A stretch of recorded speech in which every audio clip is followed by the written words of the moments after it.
Assalamualaikum warahmatullahi wabarakatuh.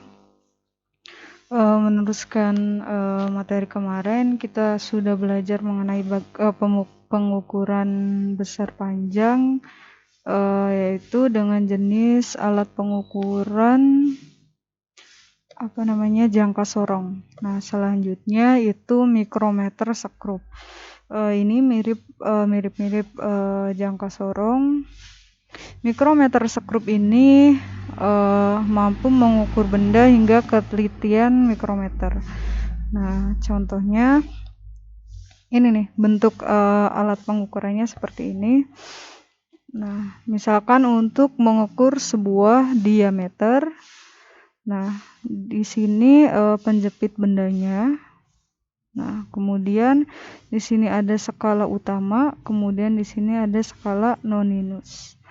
Nah, langsung saja cara pengukurannya seperti ini. Nah, cara membaca pengukurannya, yang pertama, kita lihat skala utama terlebih dahulu. Di sini ada angka 5, kemudian 1, 2, 3, berarti skala utamanya ada di angka 8.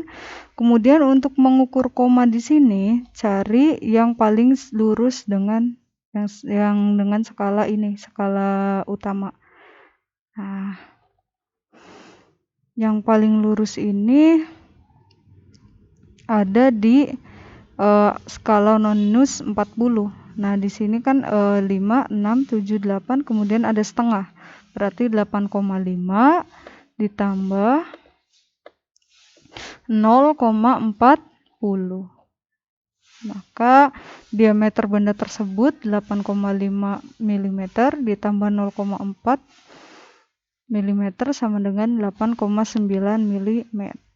Yang pertama, lihat skala utama yang sebelah sini, kemudian skala noninus, cari yang paling sejajar. Nah, itulah cara membaca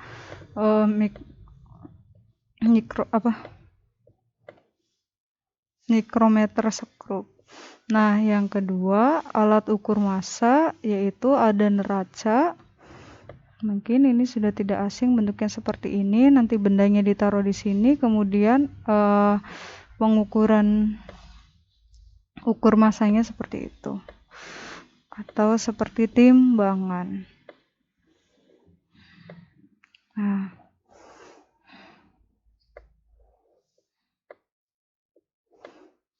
kemudian,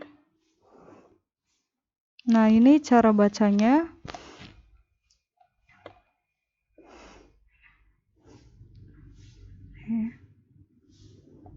Sama seperti timbangan biasa. Kemudian yang ketiga, alat ukur waktu. Alat ukur waktu itu ada stopwatch. Nah, cara ukurnya per detik dan per sekon. Nah, disesuaikan.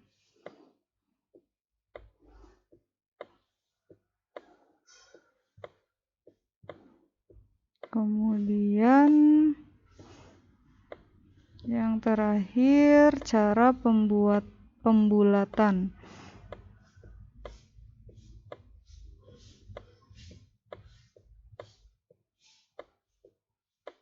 Nah, yang pertama kalian harus tahu angka penting terlebih dahulu. Angka penting itu adalah kalau di alat ukur itu namanya skala utama. Nah, dan taksiran pada skala noninusnya. Gitu. Nah, pada intinya semua angka yang bukan 0 merupakan angka penting, kemudian angka 0 di antara angka yang bukan 0 adalah angka penting. Misalkan 101, 0 menjadi angka penting. Kemudian pada angka yang memiliki pecahan desimal, angka 0 akhiran adalah angka penting.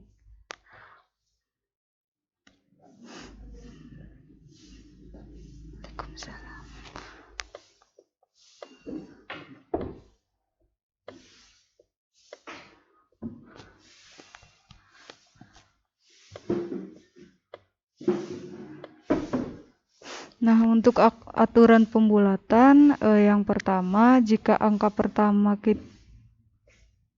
angka yang kita pertahankan adalah angka 4 atau lebih kecil, maka seluruh angka sebelah kanan ditiadakan. Misalkan 5,4 berarti kita bulatkan menjadi 5. Kalau misalkan 6,4 atau 6,3 berarti kita bulatkan menjadi 6,0 atau 6. Kemudian misalkan 7,2 berarti kita bulatkan menjadi 7 atau angka setelahnya dihilangkan. Itu mulai dari 4 atau lebih kecil.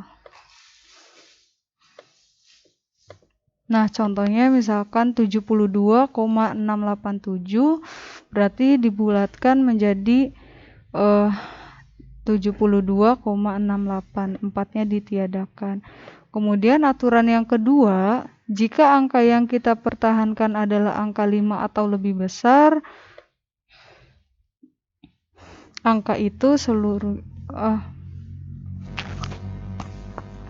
angka terakhir yang dipertahankan ditambah dengan 1. Misalkan contohnya 1,046859. Nah, karena setelah 4 ada koma yang lebih dari 5, berarti 6-nya naik 1, kemudian angka di belakangnya dihilangkan. Itu aturan pembulatan yang kedua. Nah, seperti itulah aturan pembulatan pada pengukuran.